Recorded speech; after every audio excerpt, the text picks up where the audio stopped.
Hello বন্ধুরা, কেমন আছেন? আশা করি ভালো হবেন। আমিও ভালো আছি, ব্যাস আপনাদের সবার আশীর্বাদে। এই যে রুটি করছি রাত্রেবেলা, সবজি আছে, শুধু রুটি করব, আর কিছু করব না। আর দুধ গরম করবো, ওই দুধ রুটি এসব খাবে, আজকে কিচ্ছু করবো না। আর যা গরম লাগছে, সন্ধ্যের দিকে মেয়ে পড়তে চলে গেছে, ওই জন্য দিয়ে এসছি। কটা রুটি বানিয়ে রাখি, দিয়ে এসে খাবে।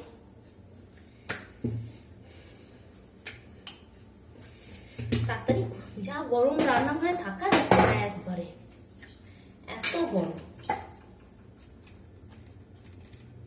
ঠিক আছে,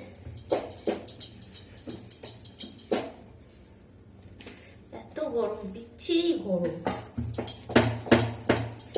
রুটি তাড়াতাড়ি করে নিচ্ছি, দিয়ে দেখা যাবে ওই হয়তো ভাজা ভুজি করবো, আর না হলে চাটনি মেকার সবজি আছে, সেই সবই খাওয়া হবে। আর না হলে থেকে গেলে সে সকালে খাওয়া দরকার নেই, ওতেও ভালো কি বলে আপনার সকালে করে খাওয়া ভালো, ঠিক না? আর যা গরম পড়ে গেছে, ভালো লাগছে না কি খেতে। আমি তো ভাত খাবো, ভাত খেয়ে খেয়ে তো শরীরটা বেশি খারাপ করে, কিন্তু কি করবো, যা গরম পড়ে গেছে, ভাত রুটি আর অমল করে যাচ্ছে, খেতে ভালো লাগছে না। তার কারণে এই যে রুটি, আমার হাজবেন্ডের সুগার, তার কারণ রুটিটা অবশ্যই খাওয়া দরকার। ভাত রোজ রোজ ভালো না, মাঝে মাঝে ভাতও করি, তা নয় ছাতু ভাত এইসব করি গরমে। এই যে রুটিটা তাড়াতাড়ি করে নিই, দিয়ে 8টা বাজবে, নিয়ে আসবো মেয়েকে, এসে ও খাবে। কিচ্ছু খেয়ে যায়নি পড়তে, অনেকটা 15-20 মিনিট মনে লাগে যেতে। ঠিক আছে, যা গরম পড়ে গেছে, একদম গরম, কি বলবো।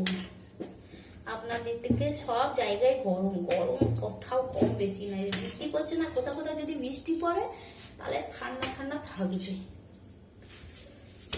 চুলগুলো মানে ভিজে যাচ্ছে, আবার গা গুলো ভিজে যাচ্ছে। এই গা গুলো ধুয়ে এলো, মেয়েকে দিয়ে এসে গা গুলো এই তো, তাও দেখছে যা গরম।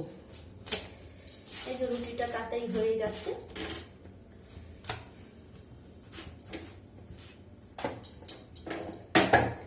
এই যে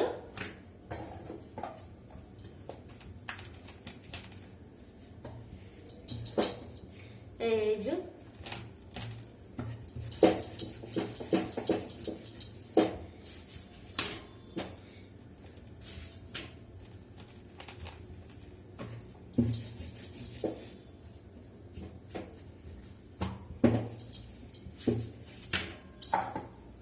এই তো,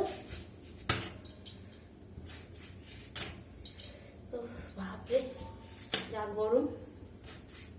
বেশ, টাটা টাটা না, এটা ফুলিয়ে নি, না হলে উড়ে যাবে, বুঝলেন তো? কি আর বলবো, সবার কষ্ট এই গরমে। মানুষের সব মানুষ, জীব জন্তু, গাছপালা শুকিয়ে যাচ্ছে। ঠাকুর একটু জল দিতেন, খুব ভালো হতো, প্রচুর প্রচুর উপকার হতো ঠাকুরের। মাঝে দিয়েছিলে, খুব ভালো লাগছিল। দুদিন বেশ ঠান্ডা ঠান্ডা ওয়েদার করছিল, বিশেষ করে গাছপালা শুকিয়ে যাচ্ছে, ভালো লাগে না। আমার খুব কান্না পায় মাঝে মাঝে গাছগুলো শুকিয়ে গেলে। কি করবো, কিছু করার নেই। বেশ, টাটা, রাখছি। ভালো থাকবেন, সুস্থ থাকবেন সবাই।